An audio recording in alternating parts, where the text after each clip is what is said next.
बहुत ज़्यादा कपड़े खरीदने पड़ते हैं, पहनने पड़ते हैं, चेंज करना पड़ता है, मुझे नहीं चाहिए। बस हाँ, चाय समोसा और गर्म गर्म ये चीज़ें जब मिल जाती हैं ना तो वो माहौल बना देती हैं। क्यों मिशा? बिल्कुल। और मुझे लगता है कि एक्सट्रीम सर्दी की परिभाषा भी हर एक की अलग हो सकती है क्योंकि कनाडा वालों के लिए अलग हो सकती है। बिल्कुल, मतलब वो तो उसके सामने ये सर्दी कुछ भी नहीं है, मुझे ऐसा लगता है। तो जितना हो सके मैं बार बार यही कहूंगी कि अपनी सेहत का ख्याल जरूर रखें, क्योंकि यही मौसम है इसकी जो गुलाबी रंगत में हम फंस जाते हैं और फ्लू हो जाता है, खांसी जुकाम हो सकता है। सो इसलिए अपना ख्याल बहुत रखिएगा और कड़क चाय है जो हमें इस मौसम में बचाए रखेगी। वैसे जैसे मिशा ने कहा ना, अपना ख्याल रखिए, तो चाय तो आपकी भी बनती है, जाइए चाय पीजिए, लेकिन उसके साथ साथ शो देखिए। एक तो देखिए, पहले ही दिल्ली समेत उत्तर भारत में कड़ाके की ठंड पड़ रही थी, उस पर बारिश ने सर्दी को और भी बढ़ा दिया है। वैसे सर्दी पड़ने के अलावा ना, इस बारिश का एक और फायदा आपको हो सकता है, वो ये है कि एयर क्वालिटी इंडेक्स में सुधार दर्ज किया जाएगा, क्योंकि जब जब बारिश होती है तब तब आबो हवा साफ हो जाती है।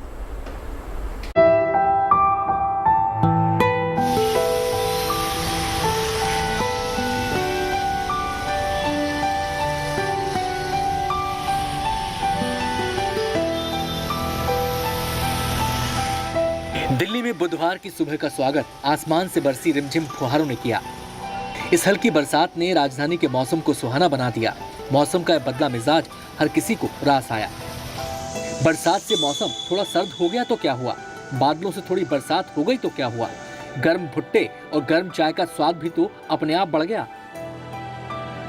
राजधानी दिल्ली समेत उत्तर भारत के कई इलाकों में बादल छाए हुए हैं और हल्की बारिश हो रही है, कुछ जगहों पर बूंदाबांदी भी हो रही है और इसका सीधा असर पड़ा है तापमान पर।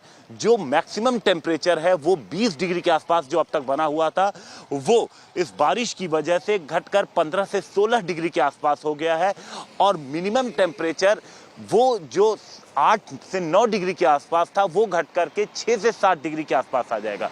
यही वजह है कि लोगों को ठंड ज़्यादा महसूस हो रही है और आने वाले दिनों में यानी रविवार तक की हम बात करें अगर, तो बारिश की इसी तरीके से उम्मीद है, इसी तरीके से बादल छाए रहेंगे और ठंड बढ़ती रहेगी। उत्तराखंड और हिमाचल प्रदेश में पिछले कुछ दिनों से लगातार बर्फ गिर रही है, बारिश हो रही है। पहाड़ों में मौसम की इस हलचल ने दिल्ली की हवा भी बदल दी। सुबह हल्की बारिश हुई और बादल छाए रहने की वजह से सफदरजंग में न्यूनतम तापमान 10.9 डिग्री सेल्सियस दर्ज किया गया, जो कि सामान्य से 4 डिग्री सेल्सियस अधिक है। जो मौसम विभाग है उसका कहना है कि शुक्रवार और शनिवार के दिन कुछ इलाकों में तेज बारिश भी हो सकती है और तब ठंड ज्यादा पड़ेगी। जाहिर तौर पर जिस तरीके से पहाड़ी इलाकों में बर्फबारी हुई है उसका असर भी राजधानी दिल्ली और आसपास के इलाकों में पड़ा है। ठंड भले ही बढ़ जाएगी, लेकिन मौसम विभाग के मुताबिक बूंदाबांदी अभी कई दिनों तक दिल्ली वासियों के दिल को खुश रखेगी। मौसम विभाग का कहना है दिल्ली में 10 जनवरी तक हल्की बारिश का दौर जारी रहेगा। 7 से 9 जनवरी के बीच तेज बारिश की संभावना भी जताई गई है। न्यूनतम तापमान 10 से 11 डिग्री सेल्सियस के बीच बना रह सकता है। इसका सीधा मतलब यह है कि बारिश भी होगी, बादल भी रहेंगे, लेकिन ठंड का एहसास भी रहेगा। असल में तापमान इतना ही रहेगा जितना आप आराम से इस बारिश का लुत्फ उठा सकें। मौसम का मिजाज वेस्टर्न डिस्टर्बेंस का नतीजा है। जब ये असर खत्म होगा तब गलन बढ़ सकती है, तब तक इस बारिश का मजा लीजिए। हिमांशु मिश्रा के साथ bureau report, good news today. वैसे जैसे कि हम कह रहे हैं, सर्दी के मौसम में बारिश हो जाए तो मौसम की बात किए बगैर चाय पर चर्चा देखिए अधूरी सी लगती है। बरसात की बात तो हो गई, अब जरा बर्फबारी का आनंद भी ले लेते हैं। बिल्कुल, और बर्फबारी का मजा लेने के लिए पहाड़ों पर ही जाना होगा। वैसे खबरें ऐसी भी आती रहती कि दिल्ली का मौसम इतना ठंडा है कि कहीं यहाँ बर्फ न गिर जाए। वैसे दिल्ली में हाल तो होगा नहीं। मैं आपको सीधा पहाड़ी इलाकों की खूबसूरती दिखा देती हूँ।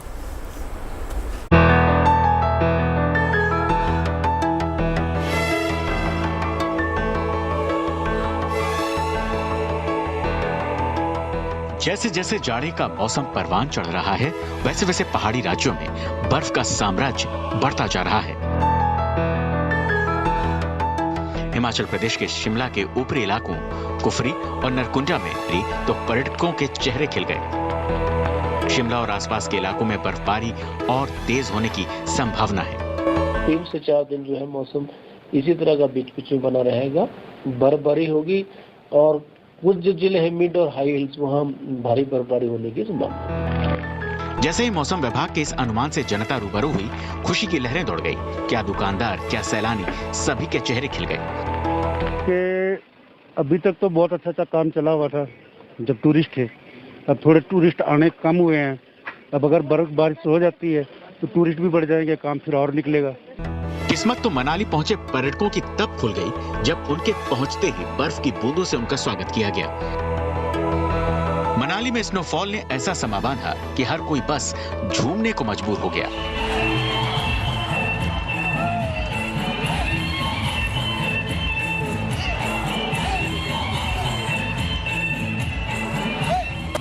आज हम मनाली आए हैं बर्फ देखने के लिए।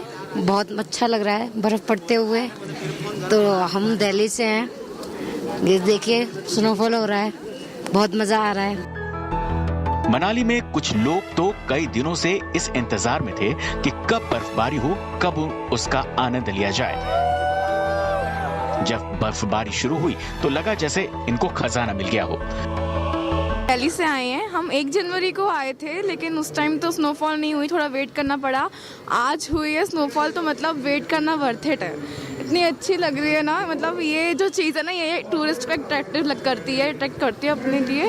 और हिमाचल प्रदेश तो बस क्या ही कहें, बहुत अच्छा व्यू है यहाँ का। 1 जनवरी को आए थे हम मनाली में, यही एक्सपेक्ट करके कि स्नोफॉल होगी, और आज इतनी ज्यादा स्नोफॉल हो रही है और इतना फ्रीजिंग टेम्परेचर है। बहुत अमेजिंग लग रहा है, बहुत मजा आ रहा है।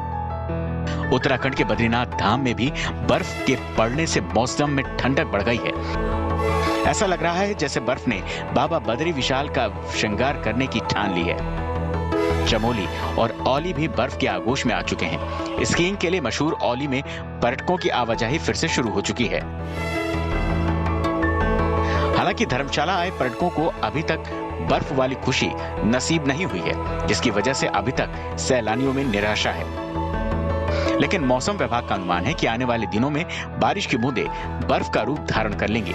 हालांकि धर्मशाला के पर्वतीय इलाके बर्फ से चमक रहे हैं। चमोली से कमल नैन सिलोरी, शिमला से विकास शर्मा के साथ bureau report, good news today.